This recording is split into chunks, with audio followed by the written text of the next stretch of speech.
ಪಾವಗಡದ S K ರಂಗಮಂದಿರದಲ್ಲಿ ತುಮಕೂರು ಜಿಲ್ಲಾಡಳಿತದಿಂದ ಜನತಾ ದರ್ಶನ ಕಾರ್ಯಕ್ರಮ ನಡೆಯಿತು. ಜನತಾ ದರ್ಶನದಲ್ಲಿ ಜಿಲ್ಲಾಧಿಕಾರಿ ಶುಭಾ ಕಲ್ಯಾಣ್ ವಿವಿಧ ಇಲಾಖೆಗಳ ಫಲಾನುಭವಿಗಳಿಗೆ ಅನೇಕ ಸವಲತ್ತುಗಳನ್ನು ವಿತರಿಸಿದರು. ಅಲ್ಲದೆ ತಾಲೂಕಿನ ಅನೇಕ ಭಾಗಗಳಿಂದ ಬಂದ ಜನರ ಅಹವಾಲು ಸ್ವೀಕರಿಸಿ ಕೆಲವು ಸಮಸ್ಯೆಗಳಿಗೆ ಸಂಬಂಧಪಟ್ಟ ಅಧಿಕಾರಿಗಳಿಂದ ಸ್ಥಳದಲ್ಲೇ ಪರಿಹಾರ ನೀಡಲು ಕ್ರಮ ಕೈಗೊಂಡರು.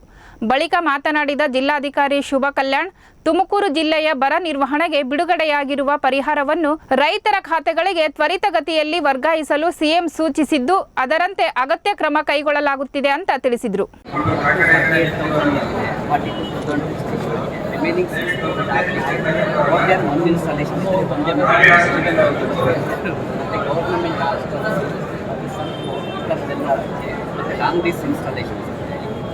ಮನೆಗಳು ಸ್ಥಳಾಂತರಾಗಿದ್ದರೆ ಅದು ಆ ಕಾರಣದಿಂದಾಗಿ 1,34 lakhs ಪರ್ ಮಂತ್ ಡಿಮ್ಯಾಂಡ್.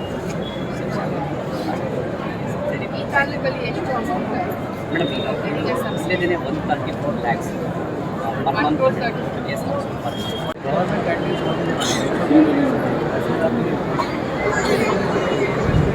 ಲಕ್ಷಲಿರೋ ದಾರಿ ಬಿಡಿಸೋಕ್ಕೆ ಮಾತ್ರ ಅವಕಾಶ.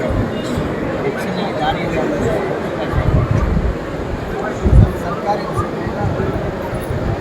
ಸರ್ಕಾರಿ ಜಾಗ ಮಾಡಬಹುದು.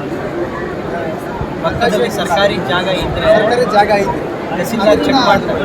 ತಹಸೀಲ್ದಾರ್ ಚೆಕ್ ಮಾಡ್ತಾರೆ.